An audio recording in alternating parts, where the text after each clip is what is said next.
Hi, everyone. I'm excited to be starting off the session. Today, I'm going to be talking less about some shiny new tool that you can use, but more about rethinking what we do with these tools and how we use them. In particular, in the context of feedback. Feedback's valuable. It's how we know how to make changes. I'm sure we've all seen feedback forms come up, for example, on websites when you're booking a flight, that ask you a bunch of questions. And this can be an annoying experience. You just want to click away the pop-up, make it go away. And you don't really want to fill it out. You don't really want to provide good information a lot of the time.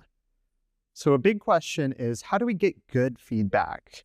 Not just in the case of like websites or online experiences, but also once we start to think about organizations. Because feedback's the way we know what is going on in my team and organization, or more often than not, what's going wrong. And how can I fix it? So we have to think through what is the process of getting feedback and what does it feel like for the people providing the feedback? In organizations, sometimes you're doing employee engagement surveys, sometimes you're getting information in other ways, but a lot of times it can still just feel like kind of like putting a card in a suggestion box. You put it in and you just don't know what's going to happen with it. I'm maybe not sure who's going to read it, how they're going to interpret it. Is something ever going to come of that feedback, or is it just going to sit there forever? Even once we've switched to digital surveys, a lot of these same feelings still persist. It still affects how we think about things. So what I want to talk about today is some of the challenges in getting good information from employees or other people in an organization. So when you have an employee feedback survey, there's a lot of different pain points or challenges that can occur and some underlying ethical questions relating to them.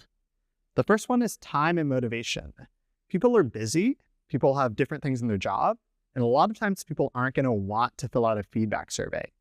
You may have like 1 million emails in your inbox, and just another one is, oh, reminder, please fill out the survey by Friday. It can be frustrating.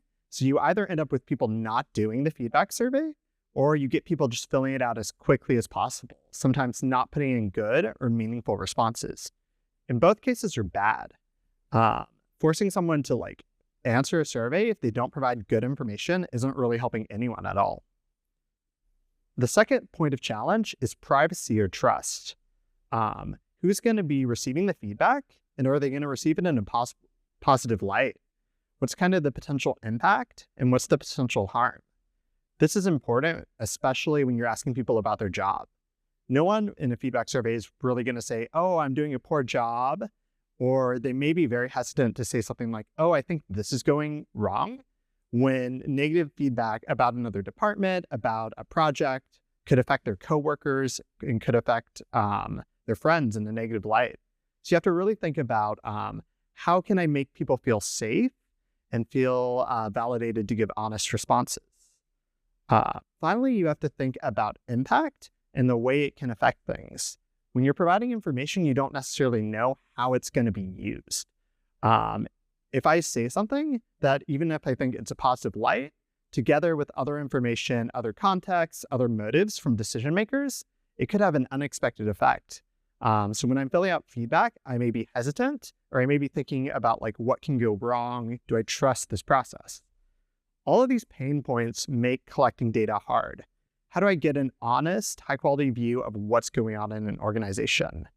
And sometimes organizations can become really desperate when they're dealing with this. Either they're sending 1 million emails and reminders, constantly bugging people, or in the case of one organization I worked with, they started to force people's responses, where it would literally lock employees out of the system if they hadn't completed the feedback surveys on time, and they would have to go through and do it. And that's a good way to get 100% response rate, but it's not necessarily a good way to really know what's going on in your organization. Is there a more organic way we can do this? And that's why today I'm going to be thinking through the impacts of these bad incentives on surveys. They can hurt data quality. They can make it hard to take these responses and actually change organizations. And what can we do about it?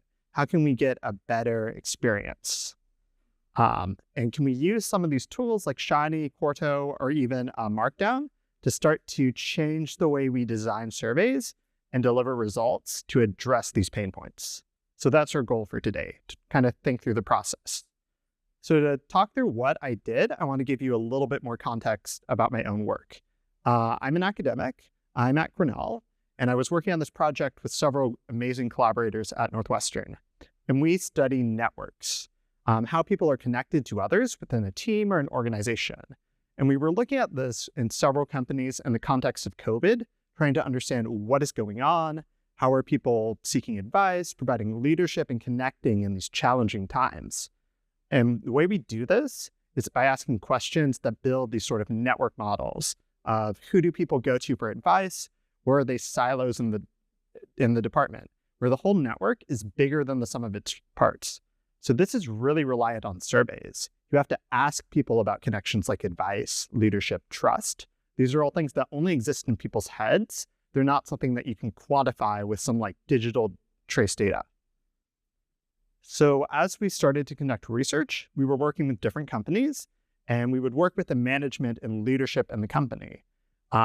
So what you typically do in this network survey environment is you survey all the employees in the department, you combine all the responses, so all the employees are the individual nodes in that network, and you look at the big picture, and you try to give the management some type of top-level insight, takeaways, and rely on them to make changes. But this is all dependent on getting good data. We only act on what we can see. And if you ask people a question like, who's making tasks difficult to complete? Who do you enjoy working with? What are the challenges in your team? You may not get accurate answers when you're trying to ask employees that, when it's coming from their boss. And that's the problem, is this framing, it's focused on me as the academic or the management or leadership of an organization of taking action. We gather data, we put the data together, we get a good report, and we see what's going on. That kind of framing, though, isn't putting the participants that are actually taking time to fill out the survey first. We're not thinking about their own user experiences, and that's kind of the big challenge. So how do we rethink this? In the model before, if we wanted to improve the organization, fix problems, it's all about sort of top-down change. We have this network map, we give some key insights to management, and management or leadership is going to change something, and they're going to fix something about the organization. They're going to have one cohesive strategy. We started to ask, what's the alternative? What if instead of trying to just help management, we tried to give value directly to the participants in the survey? So instead of the management knowing everything, people being concerned about their privacy and trust, will they use the information well? What if we give every individual their own tiny piece of the puzzle? We give them information about their own local network based off of the responses they provide, and we empower all of them to make changes. Changes are going to come from the bottom up and hopefully help out everyone in the company. So that's what we started to do with some of these companies. So we started building this tool called the Personalized Network Report. And the big picture idea that we had for this is, can we take your survey responses and can we give you back value based off of them? So instead of taking your survey responses, fill this out, you'll never directly hear from us again after it's done, and we're going to give some aggregate information to your boss that you're going to hope does something well with it and hope your responses aren't harmful to others. Can we take your responses and can we deliver value to you? So in some sense, we're just circling back the data that they provide to them. But in some other senses, we're giving them context on how to interpret it, insights on how to look at a network, what does it mean, how do I compare to others on average, and helping them think through the process. And that's the idea, to help every individual make changes rather than trying to just benefit management and just give information to management. Completely rethinking the power balance. So what did this look like? When we were running it with organizations, it was moving from something that felt like running a survey to something more like a professional development workshop. We'd have participants fill out this questionnaire, they would describe their networks, they would get this personalized feedback report, and then we would go into the companies and we would do a workshop with them. We'd talk them through how to interpret the report, how to use this information, how to think about their networks and make strategies for how to leverage them. So it was all data-driven, but we were running it more like a professional development workshop, focusing on helping everyone rather than just running the survey that's just some task on a big list they needed to complete. In practice, for the implementation, the questionnaire itself, we were just running something using Qualtrics. We would then take the information from the Qualtrics API, put it into PDF reports and Markdown, and then distribute it to the employees via email. So very basic stuff. There's nothing technically really sophisticated here. But the big picture was thinking through, what does this process look like? So in building this questionnaire, we were kind of walking people through this process of, how do I map out my network? I'm picking a context in the workplace. I'm identifying key people. I'm describing network connections between them and thinking about everyone and how everything's interrelated. And what we saw is that even with this very simple, very straightforward seeming approach, we were able to get good results. We felt that participants said they were able to better make changes and better understand their network. And overall, without giving any information to the management or having to do like any direct exchange, we were able to get better quality data for our own research. So we were protecting participants' privacy, and we were doing interventions in the organization from this bottom-up perspective rather than a top-down one. So why did this work? And these are some of the most important points I want to make in my presentation today. The reason participants found value and the reason they provided good information is because we were meeting participants and trying to help them. They were filling out something that was for their own benefit and where we were engaging them with the results. So the incentives were right. When we sent out these reports, we were giving them tools to better understand the data. So our reports looked something like this. The very first version was just very simple PDFs, but we were helping people map out their networks. We were describing different properties of their networks and giving them their own score compared to other different groups in their organization and other groups in general, helping them understand, what do I want my network to look like? How can I strategize about it? What do I want to change? And by taking this sort of expertise that we had and turning it into something accessible to the survey respondents, we were able to empower them to understand, reflect, and make changes.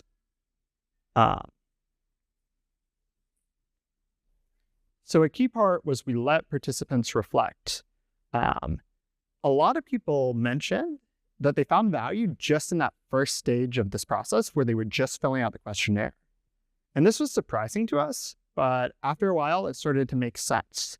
Everyone knows in their head that networking is important. Building interpersonal connections and having someone to go to for advice in the workplace is important, but people have busy calendars.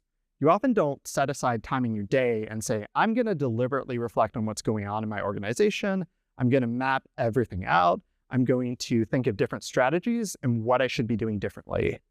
Maybe you do, but I think most of us are not that deliberate in our planning. And having an exercise where participants had time to do this, had time to reflect and answer these questions for themselves was beneficial. And this was also beneficial in sort of launching organizational changes because participants could bring in their own context. Yes, we're getting quantitative data on the networks, but there's so much more going on in organizations that's not reflected in the data. The people that really know their jobs, that really understand what's going on, what needs to improve, how to make changes, are the people doing those jobs day in and day out. There's so much qualitative and subjective context they can bring in that positions them in a good place to make changes and to interpret the results. Rather than me having to understand all the minutiae of their jobs, having to shadow them in order to understand what should they do differently, what's going on. If we give them access to the data, if we walk them through how to interpret network data, they can bring in their own context and hopefully better understand it. For instance, one of our participants described coming into a new company, and when they were looking at their network, they were thinking about these different friend groups within the firm. They were thinking about their position, and eventually they were able to make a strategy based off of their desire to connect to that sort of third friend group. But they're pulling in all the subjective knowledge that we as researchers don't necessarily have. And when we give data back to all the participants, it lets them make a lot of changes. So that's the big picture of how we saw value in kind of flipping the survey approach into something user-facing. So that was the first version of our solution. What we quickly realized was it wasn't very engaging and it wasn't very immediate. People wanted the ability to play around with their responses, see what's going on, and get immediate feedback. So that's where, after building that markdown version, we then later switched to a version using Shiny and Quarto to deliver something more interactive. So building a web app that's going to pull in both the question answering components and the immediately getting feedback as you go into one integrated experience. It no longer feels as much like a survey, but it's a good platform to see, what do my networks look like? Think about, what can it change? How do I compare to others? And providing that information and context is very powerful. But definitely rethinking the platform and putting it into that format was very beneficial. So overall, what have I kind of talked about today? I've talked about rethinking the way we collect data when we have to ask a human for that data, thinking about empowering the respondents, and thinking about the way we make change in organizations. So rather than just thinking it's going to be a survey, I'm going to fill out a survey, and then someone's going to come up with the answer. Either I'm going to give a dashboard and management's going to come up with the answer, or I'm going to come up with the answer and pass it off to management. Instead, let's give the information to everyone and help everyone make changes based off of what we've learned. So blurring that divide between surveys, analysis, and interventions into one platform that's going to put them all together and help everyone be engaged in the process. So I hope that based off of this, if you're collecting data yourself, you can start to consider this role of power. Who has it? Who's going to make changes? And how can we make better experiences for the respondents? It's more than just like asking people or forcing people to complete a survey. If we think through this approach, we can get better quality data, we can help people out, and we can create resources that we can use in lots of context. So after building this tool, we've used it for teaching exercises, we've used it for leadership development programs and organizations, we've used it as sort of interventions or organizational surveys. But building that kind of platform that helps everyone can be very valuable if we kind of use interactive tools to move outside that traditional like kind of data collection, data analysis paradigm. Thank you so much for listening today. If you're interested in hearing more about what I did, seeing some of the code, or if you're interested in using this type of tool in your own context, definitely reach out to me. I'll also be on the academic job market for positions starting in fall 2025. Thank you for listening today.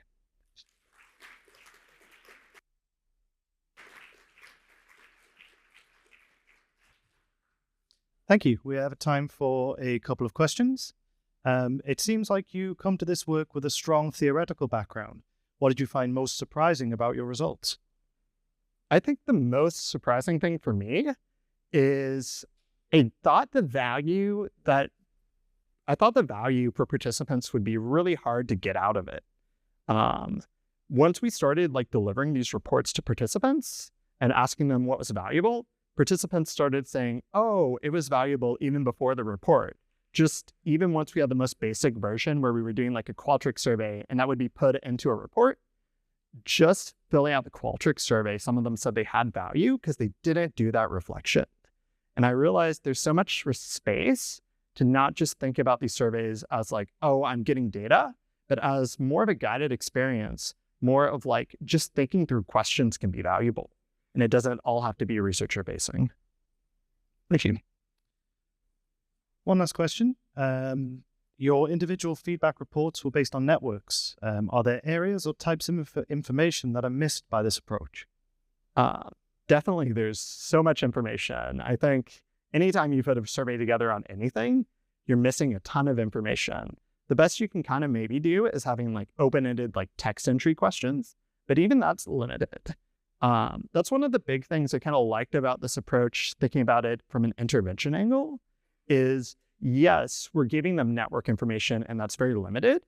But once we ask people, what were your takeaways? What did you change?